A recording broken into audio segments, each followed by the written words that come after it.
Good shot, kid. I think you got him. Good shot, kid. I think you got him.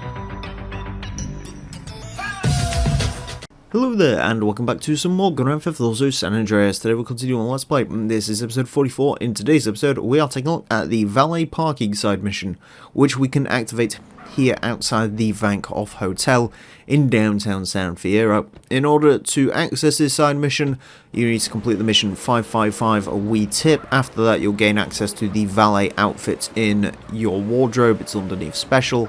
Simply wear that and then you'll be able to compete in this side mission. What it is 5 levels of, well, valet parking. Each level you're given a number of cars to park inside the time limit, and you get a reward based on the condition you keep the car in, which should be pretty straightforward to get that bonus, considering it's pretty hard to crash a car when you just have to literally do about 2 corners and then park it. And you also get a slight bonus depending on how good you park the vehicle. So this mission, a little bit of a time sink. There's no real getting around it. This one is just sort of going to take time. I guess it's dull. It's easy. It's not quite as bad as some of the side missions we've seen, like pimping or taxi or anything like that. I don't think it's quite that dull, but yeah, there's not an awful lot going on here. However, there are a couple of tactics you can use to make it quicker. Let's talk about killing valets, because that's what you're really here for, and I will speed this up as well because there's not that much to go on about. This is about a 20-minute side mission, and yeah, I haven't got that long or that much to mention about this one. So when you start this side mission, you are joined by, I believe it's 3 valets total, and Rockstar did think about the idea of you killing them off, because of course when you're working with other valets, they can go ahead and park the cars that you want to park. So you get a 20-second time penalty for killing a valet, which isn't really that much. The time limit on this is pretty generous, so in theory, as long as you kill most of them early on, because the earlier rounds are a lot easier than the later rounds, you shouldn't have a problem. The game spawns 1 valet each level you complete, so for example, if I complete level 3, the game will spawn 1 more valet on level 4. You do get a 1-star wanted level for killing a valet, but that shouldn't be too much of an issue. And of course, if you kill all the valets, you essentially get a clean run. You're the only one parking the car, so every time there's a car up there, you are always the one to park it. As you can see there, I was trying to think of more and more creative ways of killing the valet that spawns. So yeah, I mean, you can kill them. It does make the side mission easier because you don't have to worry so much about them stealing cars, but to be fair, it doesn't really make all that much difference. So if you want to do this legitimately, there's absolutely no problem with that. It's pretty straightforward if you do decide to do it legitimately, because I've done that in the past. This is the first time I actually killed the valets. I was just sort of getting bored of waiting around, so I figured, well, if I put a shotgun right to the face of another valet. So yeah, pretty straightforward stuff. There's not too much to mention on this one, as I said.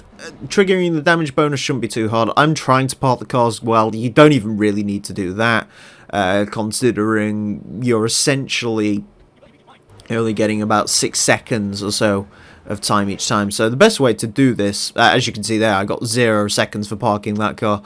You're not really losing much by just gaining the extra 10 seconds, and while time does look short, you got to remember you get 45 seconds based on the damage of the car, and up to 13 seconds, I believe it is, on how well you park them. So if you're getting a minute each time, and if you're the only valet there, there's not too much of a problem with this one. One other thing I should mention, which is slightly interesting about the valet side mission, is it only seems to spawn about 2 types of cars for this one. You get Feltzers, Previons, and occasionally you get Elegants. Other than that, those are the only cars you park. I have no idea why the game works like this, but the Feltzer is a car that we require later on, so maybe you can use this to stash one in your garage, although I chose not to do that because I didn't really see much point to that.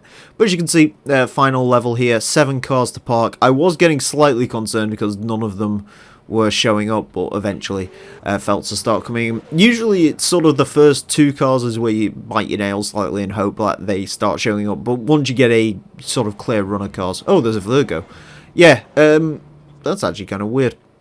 I don't know how many cars it specifically spawns, but usually you'll be parking Feltzers and Previons, and then occasionally you get Elegants and other stuff like that, so yeah, interesting to say the least. I don't quite get why it works like that. I guess that's the sort of cars people staying at such an establishment would drive, yeah. Even though in normal gameplay, basically anything can show up here, so... Yeah, but once you're on a run in a level, there's not really much that can stop you. As you can see here, I've got like 3 minutes of time. And as soon as one car shows up, if you walk away from the port, more cars will show up. And of course, with no other valet to compete with you, that shouldn't be a problem. So, as you can see here, parking the final Previon.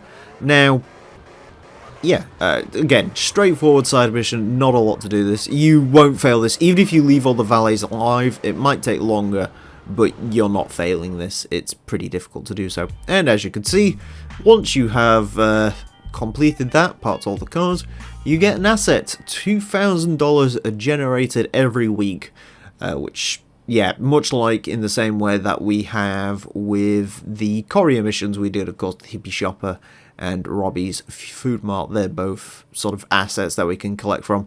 Not massive stuff, but, you know, I guess it's rewards and all this, and you do get a slight bit of a cash reward on each level you do, so... That is it for the Valet side mission. Thank you all very much for watching. That is it with our current San Fierro side mission, so we're going to move on to some actual proper missions that we still have left here in San Fierro, those being the dreaded Zero missions. So join us for those. Until then, farewell. Speeding all around. The naked 47 got the power and it's bound to move any mother that gets in my way. Just another power machine on the freeway. Riding with me, there's my MC homeboy. Knowing the rules ain't part of his program. Finding the right way around this map might be pretty hard cause he's fucked on crack. G, Grand Theft Auto.